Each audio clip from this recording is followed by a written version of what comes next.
Vamos lá, galera. Ó, segundo bloco aqui da nossa aula de pontuação mega importante. Olha que observação maneira a gente tem aí. Eu já até falei sobre esta observação quando estávamos trabalhando as aulas de conjunções. Mas a gente enfatiza aqui mais uma vez. Então se liga só. A moça veio à festa e logo se foi. A moça veio à festa e o marido ficou em casa. Neste momento, repare que na primeira frase, este indica soma. Agora, repare que na segunda frase, este e também indica soma. Aí, a princípio, nós aprendemos que o e, ao indicar soma, ele não tem vírgula. Beleza. Agora, ele não tem vírgula se ele liga orações com sujeitos idênticos. É o que acontece na primeira frase. A moça veio à festa e logo se foi. Quem é o sujeito da primeira oração? Quem é o núcleo do sujeito? Moça. Quem é o núcleo do sujeito da segunda oração? Moça. Então, orações com sujeitos idênticos não tem vírgula. Agora, olha a segunda. A moça veio à festa e o marido ficou em casa. Na primeira, quem foi que veio à festa? A moça. Na segunda, quem foi que ficou em casa? O marido. Então, neste momento, eu tenho um e indicando soma, mas eu tenho sujeitos diferentes. E aqui entra o que a gente chama de vírgula facultativa. Eu chamei a atenção na hora que a gente estava na aula de conjunções e vou chamar a atenção agora. Eu tenho visto na internet assim, ó, sujeitos diferentes, taca a vírgula. Galera, isso faz, pelo menos eu penso assim, faz você pensar que aquela vírgula é o quê? Obrigatória, não é, caramba? Pô, sujeito diferente taca a vírgula? Não, sujeito diferente faz o que você quiser, ué. A vírgula é o quê? Facultativa. Então, dizer sujeito diferente taca a vírgula parece que ali tem uma obrigatoriedade das vírgulas e não existe obrigatoriedade da vírgula nenhuma. Aqui a vírgula é facultativa. Quando a vírgula seria obrigatória antes do e? Se não indicar soma. Se indicar, por exemplo,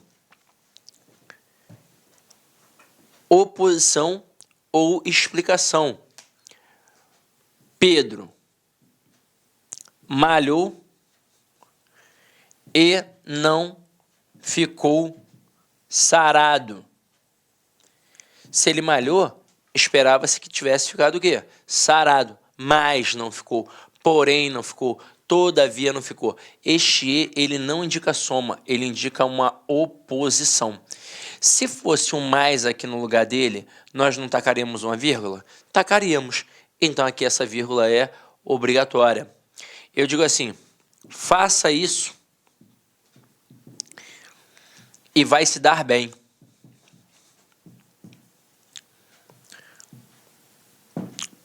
Não tem aqui um modo imperativo? Esta outra estrutura não está servindo para explicar? Então este e, perdão, ele tem valor explicativo. Neste momento entra mais uma vez aqui uma vírgula obrigatória. Então, no nosso material aqui, destacado, eu tinha um e indicando soma nas duas sentenças. Quando indica soma e tem sujeitos idênticos, não pode ter vírgula de jeito nenhum. E quando são sujeitos diferentes, a vírgula é facultativa. E o que isso significa? Que a sua retirada ou inserção não atribui prejuízo gramatical nem alteração de sentido. Agora, quarta observação. A vírgula e o etc. O que é o etc? O etc, na verdade, é uma abreviação latina de et cetera ou etc. Tanto faz, até porque o latim se ramifica. Na verdade, essa expressão significa entre outros. Só que na prática mesmo significa e outros. E outros. E outros. Então, quando a gente faz um módulo de redação discursiva, a gente pede para o aluno não colocar o etc. no texto dele.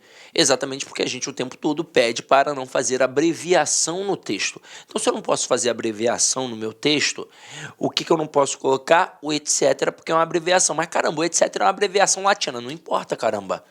Se eu peço para não fazer abreviação, eu não vou fazer abreviação. Aí eu peço para o meu aluno, na hora que der vontade de colocar o etc., colocar entre outros, entre outras, porque aí sim ele vai mostrar que tem mais coisas. Mas também não dá para usar a esmo. Por exemplo, fui à feira, comprei banana, melancia, abacate e pronto, só comprei isso. Aí eu vou botar que eu comprei banana, melancia, abacate, etc. Comprei banana, melancia, abacate, entre outras frutas. Não, eu só comprei aquilo, caramba. Então não cabe o etc. nenhum entre outras.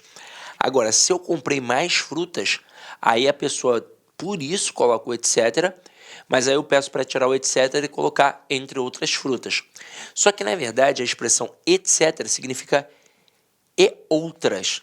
É como se eu dissesse assim, pintamos paredes, tetos, pisos e outras coisas, e outros elementos. Então, o etc. ele já tem o e. E se ele já tem o e, eu não boto a vírgula. Não coloco. Agora, esse etc. não vale lá na dissertação do concurso público, mas ele vale em qualquer outro local. Ah, vou fazer meu TCC. Caramba, ele vale, ele pode. Então ele vai entrar. Agora, não coloque vírgula antes dele. Mas muito cuidado. Porque se você pegar a gramática, por exemplo, pode pegar a gramática do Celso Cunha, do Bechara, do Rocha Lima, do Manuel Pinto Ribeiro, do Said Ali, de vários outros, e você vai observar que ele ensina que não é para colocar vírgula, mas lá vem vírgula, antes de vários exemplos que ele sai dando. Você pode ter certeza que lá na gramática do Bechara, não foi o coitado do Bechara que botou a vírgula, foi o editor. Na hora que foi fazer a edição, o editor olhou assim, e caraca, tá faltando a vírgula. Pá! É um hábito. O cara tem o hábito de colocar a vírgula antes do etc. Mas antes do etc, ó, não cabe o quê?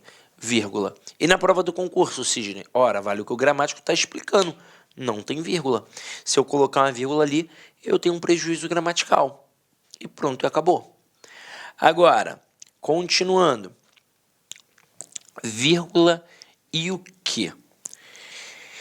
Vamos lá. Vamos olhar os exemplos. Essas duas primeiras frases.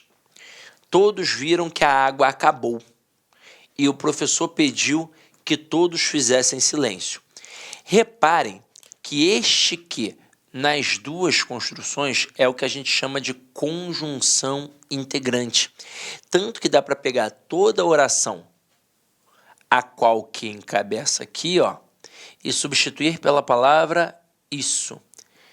Dá para dizer todos viram isso, dá para dizer o professor pediu isso. E aí, neste momento, eu mato que aqui eu estou diante de uma oração subordinada, substantiva, encabeçada pela conjunção integrante. E quando eu tenho uma conjunção integrante, eu não posso ter vírgula, nem antes dela, nem depois dela, pois teoricamente eu estaria separando o sujeito de um verbo ou um verbo de um complemento. É por isso que a gente não tem vírgula ali na hora que a gente coloca uma conjunção integrante. E isso vale para muitas expressões. Eu antigamente corrigia muita redação e eu via muito aluno fazendo assim, ó, cabe salientar que, vírgula. É importante frisar que, vírgula. Galera, este que é uma conjunção integrante, ó. Cabe salientar isso. É importante frisar isso. Então, não cabe a vírgulazinha ali, tá? Então, ó, eu não posso colocar vírgula nem antes da conjunção integrante, nem depois da conjunção integrante. A não ser que apareça uma estrutura intercalada. Por exemplo, todos viram que, vírgula, na semana passada, vírgula, a água acabou. Aí vale. Aí eu consigo. O professor pediu que, vírgula, na aula passada, vírgula, todos fizessem silêncio. Aí pode. Então, eu posso colocar somente se aparecer uma estrutura intercalada. E, ó, duas vírgulas, até, ó, para isolar a estrutura intercalada. Se não for o caso, uma vírgulazinha só aqui, ó, não pode de jeito nenhum. E aí, continuando. Restrição. Os alunos que foram aprovados não farão prova final. Galera, aqui eu não coloco a vírgula com a intenção semântica. Pá, intenção semântica. Neste momento, observe que este que é um pronome relativo e que está fazendo referência ao termo anterior, alunos. Inclusive, nós vimos isso na aula, aliás, se você ainda não viu, você vai ver na aula de orações subordinadas. Quando o pronome relativo faz referência a uma estrutura plural, ela pega um conjunto de vários elementos e restringe, pega alguns desse conjunto. Então, quando eu digo os alunos que foram aprovados não farão prova final, significa que apenas alguns foram aprovados.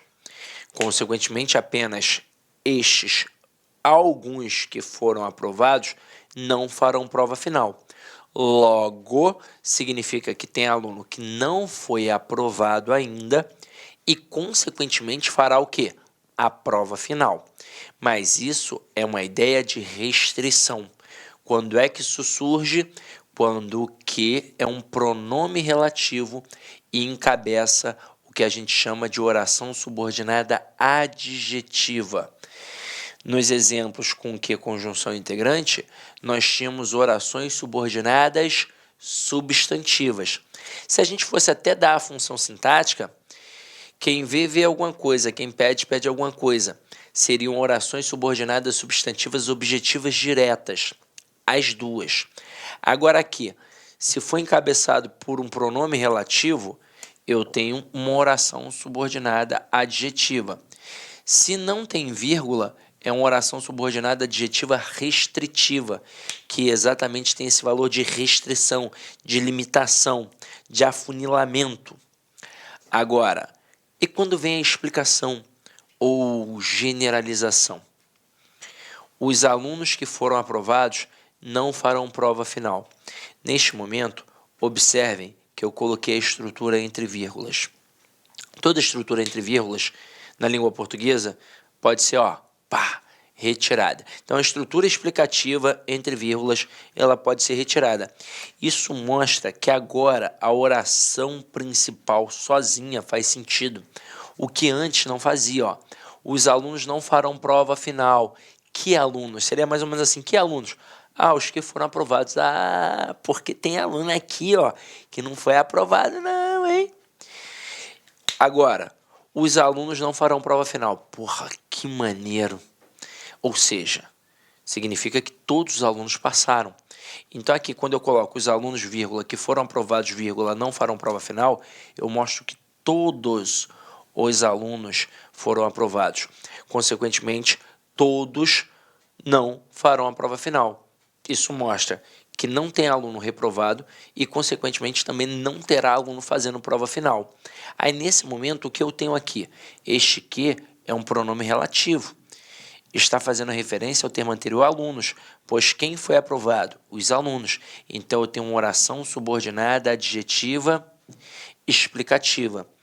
Semanticamente, é muito diferente? Absurdamente diferente. Então, restrição é uma coisa, explicação é outra. Se eu retiro ou insiro as vírgulas, eu mudo alguma coisa? Mudo o valor semântico. Prejuízo gramatical não tem de jeito nenhum. O que existe aqui é uma alteração de sentido. Pode ver que as bancas, quando cobram que a retirada da vírgula vai atribuir alguma alteração de sentido, pode ter quase certeza, em totalidade quase, ele está trabalhando ali com orações subordinadas adjetivas. E aí você tem que saber que sem a vírgula é uma ideia de restrição e com as vírgulas é uma ideia de explicação. E se porventura perguntarem a função sintática destas orações, não importa se é adjetiva restritiva ou adjetiva explicativa. A função sintática de uma oração subordinada adjetiva, seja ela restritiva ou explicativa, sempre será a função de adjunto adnominal. Ah, mas essa aí entre vírgulas parece um aposto, mas o aposto é função de um substantivo e não de um adjetivo. Cuidado com isso, tá?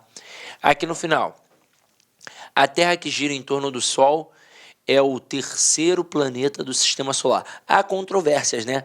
Porque agora estão mudando a bagaça toda, né? Eu passei a minha vida inteira pensando que no nosso Sistema Solar só existiam 9 planetas.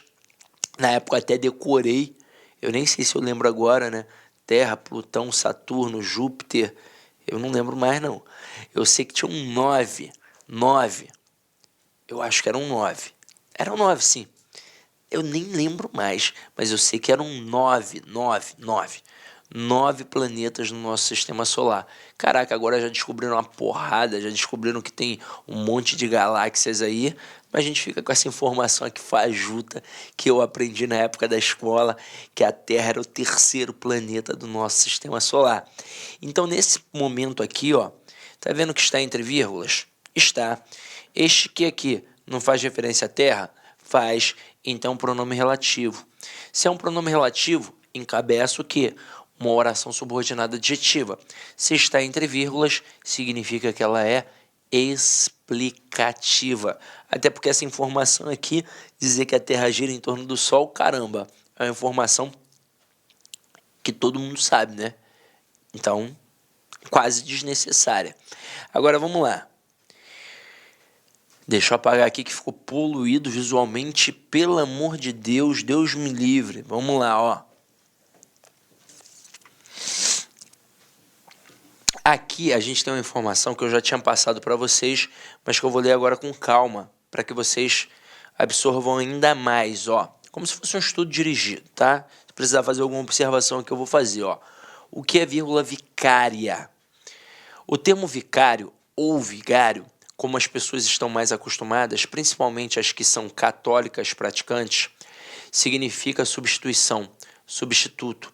Disse, por exemplo, que o sacrifício de Cristo foi vicário, pois ele substituiu o homem na cruz, que realmente deveria morrer pelos pecados cometidos. Então, uma vírgula vicária é aquela que substitui o termo na oração, formando aquilo que a gente chama de zeugma. Na verdade é uma elipse, mas aí tem uma distinção entre elipse e zeugma. Elipse é a omissão de um termo que ainda não apareceu. O zeugma é a omissão de um termo que já apareceu. Por isso que a gente chama de zeugma, porque vai omitir, obviamente, um termo que já apareceu. É a substituição de um elemento que já apareceu. Exemplo, João estuda muito, mas seu irmão quase nada. A vírgula substituiu na segunda oração a forma verbal estuda. João estuda muito, mas seu irmão estuda quase nada. E é muito interessante, né, saber de onde surgiu a palavra vicário, a palavra vigário. É um processo de substituição, porque ele nos substituiu exatamente no sacrifício. Mas vamos lá, ó. Outras estruturas. A vírgula a gente já domina. Agora vamos dar uma olhada no ponto e vírgula. Separa elementos coordenados que já possuem vírgula. Exemplo, Pedro tinha fome, eu sede. Pode ver que aqui entrou uma vírgulazinha vicária, ó. Pedro tinha fome, eu tinha sede. Estive na Bahia, que é quente, no Paraná, que é frio, e em Brasília, que é seco. E aí olha só que interessante. Por que aqui entrou um ponto e vírgula? Eu não poderia ter uma outra vírgula aqui, porque aí eu confundiria a estrutura, ficaria muito estranha. Eu poderia aqui ter um ponto. Pedro tinha fome, ponto. Eu, vírgula, sede. Aí poderia. Então eu poderia substituir esse ponto e vírgula por um ponto? Poderia. Mas eu jamais poderia aqui substituir esse ponto e vírgula por uma vírgula. Não daria.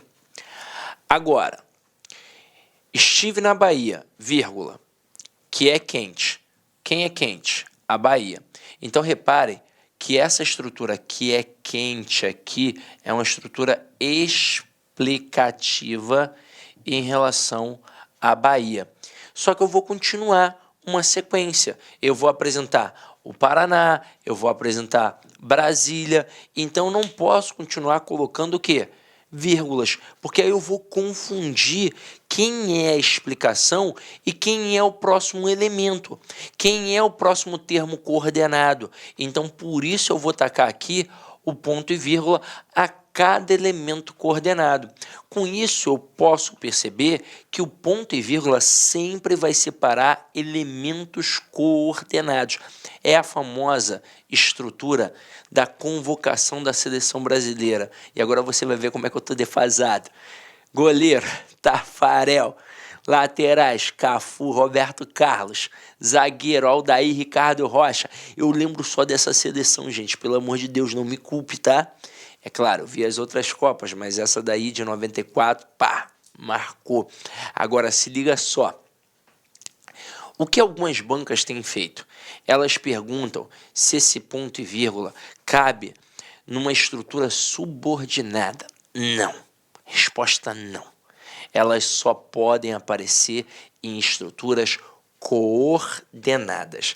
Então aqui, ó, separa orações coordenadas assindéticas ou coordenadas sindéticas, geralmente com conjunção móvel ou que admita vírgula. Comi muito, passei mal. Ó, comi muito, ponto e vírgula, passei mal. São estruturas coordenadas. Comi muito, ponto e vírgula, logo, vírgula, não dormi bem. Comi muito, ponto e vírgula, continuo com fome, porém. Então aqui, tanto faz se o cara vai colocar a conjunção ou não. Ele pode simplesmente colocar o ponto e vírgula e fazer com que sejam coordenadas assindéticas.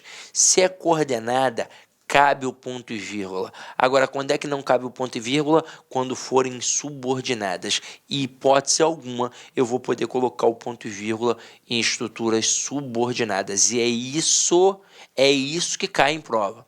É isso que o avaliador tenta para poder te derrubar, tá? Agora... Olá, meus amigos, minhas amigas, eu sou o professor Lac e com muito prazer, muita satisfação, estou aqui para apresentar uma grande proposta pedagógica para você. Mas antes disso, eu gostaria de pedir para você desculpas porque estou interrompendo o seu vídeo. Mas esse vídeo, essa videoaula é uma aula demonstrativa para você conhecer o potencial da LAC Concursos. Nós aqui da LAC Concursos somos um site especializado em concursos públicos, principalmente na área de segurança pública do estado de Mato Grosso. E nós preparamos vários cursos online específicos para vocês. Este vídeo é um vídeo destinado para aquele que sonha ser soldado combatente da nossa gloriosa Polícia Militar ou do nosso Corpo de Bombeiros Militar. Então, nosso curso é 2 a 1. Ah, professor, tem matérias comuns? Sim, 80% são disciplinas comuns.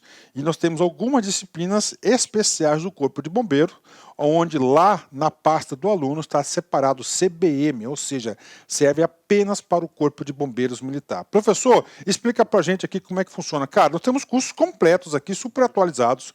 Temos o curso online, tá? 10 de R$40, melhor custo-benefício, tanto para PM quanto para Corpo de Bombeiros.